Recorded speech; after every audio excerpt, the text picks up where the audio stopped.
Hey guys, and welcome to the channel. First of all, I want to give a big thanks to everyone who joined the live stream for the Federer Cilic match. First of all, it was amazing the turnout that I had. Really appreciated everyone tuning in and everyone liking the video as well, subscribing from it as well. So if you're new to the channel, please do remember to like this video, of course, and smash the subscribe button as well. Click the notification bell to get alerted to all new videos. You know the good stuff. You know what? Today was an interesting day.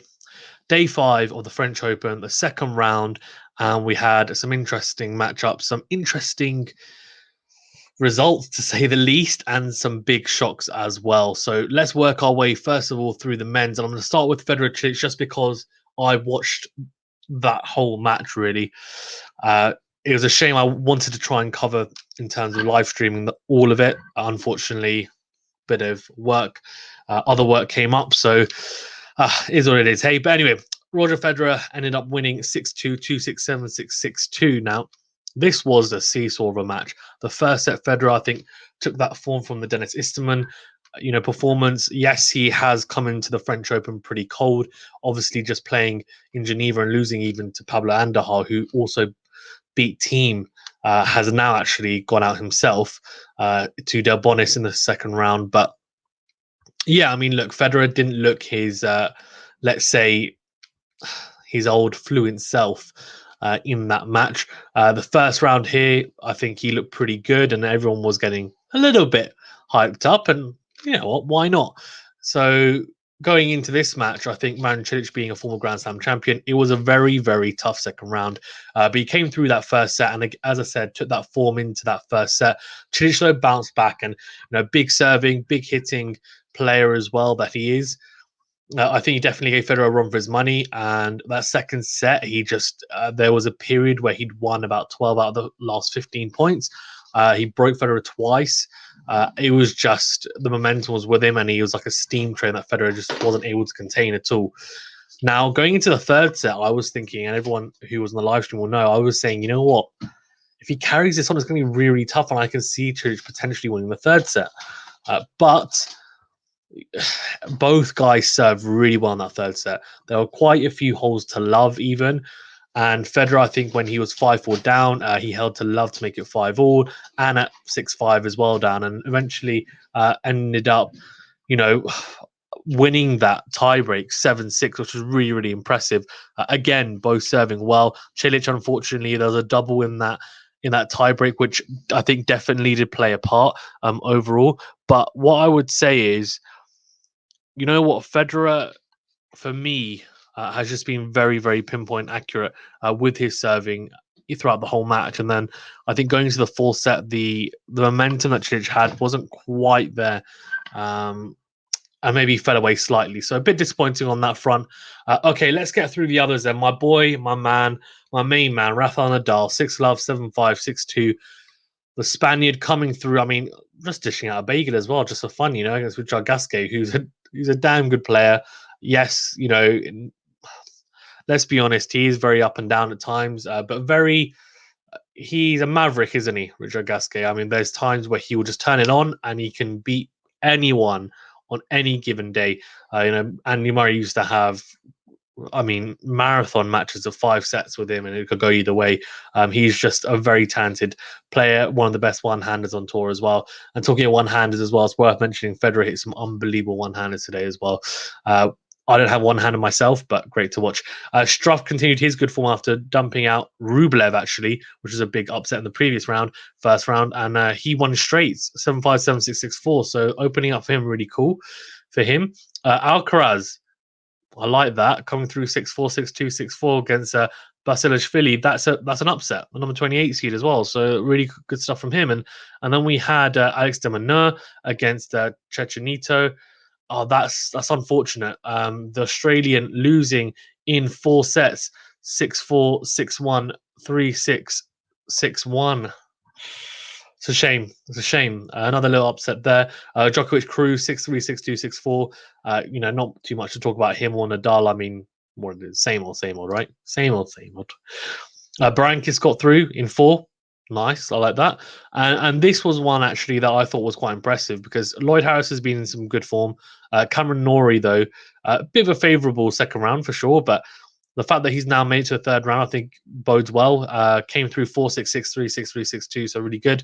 And Yannick Sinner, struggling to really win in straight sets, isn't he? Dropped a set there, and I think that might be a generational thing. That look, he's won the first two sets here, but maybe just not used to playing so many 5-set matches. So to keep up the certain level of intensity that they want, or the desired intensity needed, even, it's pretty difficult for the younger generation coming through, and they haven't had maybe been exposed to it as early as someone like a Nadal or Djokovic, because it's been harder to qualify for these tournaments, and that's just the generation that they've been brought up in, which is a little bit unfortunate, I guess. But Yannick Sinner still doing well, got through the number 18 seed 6-1, 7-5, 3-6, 6-3. Nishioka, he went out to Massetti 7-5, 6-3, 6-2. So nice win for Massetti. Taylor Fritz, number 30 seed, he lost 6-3, 6-2, 3-6, 6-4 to Koepfer. Nice one for Koepfer. And Schwartzman got through 6-4, 6-2, 6-4. So Badin's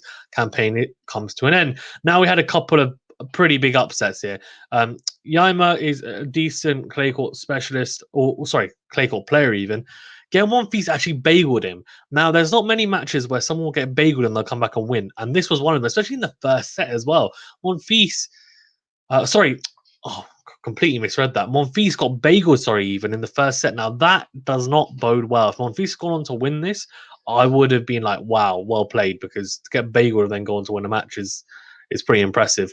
But yeah, he lost 6-love, 2-6, 6-4, 6-3. So interesting that he won the next set after getting bageled, to be honest with you. But yeah, he'll be a little bit disappointed by that, because a chance to definitely progress.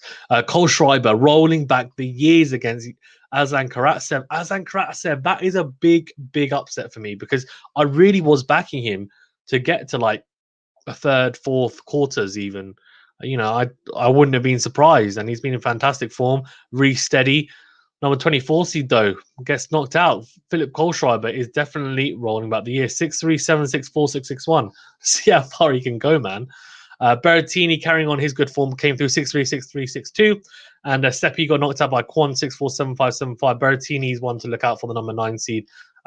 He's been in really good clay court form as well, so not surprised if he goes pretty far. Now let's go into the women's then, very briefly.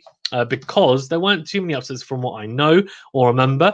Swiatek came through 6-1, 6-1, absolute blitz. I mean, she's in really good form and definitely the favourite, because Barty obviously had to retire today as well, which we'll touch upon a little bit more. Kontaveit, the number 30 seed, came through 6-2, 6-love, another bagel, love it. Jennifer Brady got through a very hard fought win over Ferro, 6-4, 2-6, 7-5. Good win for her. Coco Gauff as well in straight 6-3, 7-6. Nice to see the young American get through. Sukari, number 17 seed, again, a really busy player, got through 6-2, 6-3 against Paolini. Really good for her. Mertens, 4-6, 6-2, 6-4. I like that. Now, this was a cracker. Pliskova against Sloane Stephens. Now, this is an upset. But in saying that, Sloane Stephens is a US Open champion, but this is a fantastic win. Pliskova has been in pretty good form, apart from obviously getting double bageled in the Rome final. But then again, she made the Rome final. So she hasn't been in bad form at all. Sloane Stephens, her game, I would say, is pretty suited to clay, but it's probably her weakest surface, I would say, in terms of results-wise. But she's got the game for it. She got through 7-5, 6-1. You know what? Let's see how far she can go. But yeah, she hasn't been obviously in the form that she was when she won the US Open, but let's see if she can peak. It can happen in the tournament, so let's see. Krejcikova knocked out 32 seed Alexandrova 6-2, 6-3.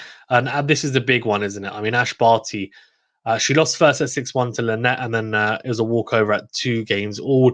Her leg, I think she had a little niggle in the first round, and it's obviously got worse. She had to pull out. It's really, really sad, because you want to see the best players fully fit. If they get beaten, fine, but to kind of lose out to injuries, I think probably frustrating for her and also for everyone else. And it's just unfortunate. There's nothing you can do about it. So, look, wishing her a full recovery, and hopefully she can come back soon, because I think she definitely was one of the favourites. Swiatek will be licking her lips, because she probably, most likely was going to meet Ash Barty in the semi-finals. So to then not have to, is a big, big plus for Swiatek. So I'm probably looking at a Swiatek Sabalenka final, but don't discount any of these other players. I mean, it's a Grand Slam; anything can happen. It really can.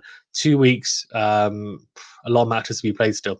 Sofia Kenin came through number 4 7563. Good to see her getting some matches under the clay, under her belt as well. Let's see how far she can go. Pagula number 28 6363 for her. Wachova 6364 against Levchenko, and Svitolina carrying on her good form. A little bagel in there to boot as well. 6-love 6-4. I like that. And Jabeur 6-2 6-4. Kvitova, she had to pull out due to injury again. That was really disappointing. I would have liked to have seen her, but again, what can you do? Wishing her a good recovery. Kostyuk carrying on her really good form after a very, very good win in the first round, beating Zheng 6-3 6-4. So really talented young Ukrainian player. Let's see how far she can go. Okay, thank you very much, guys, for tuning in. Please do remember to like this video, subscribe to the channel, and of course, click the notification bell to get alerted to all the new videos. Again, thank you everyone who joined the live stream. I will be trying to do more of those, especially in the second week, as we get some really big, monumental clash-ups or match-ups even, and clashes. Okay, thank you very much, guys, and I'll see you on the next video.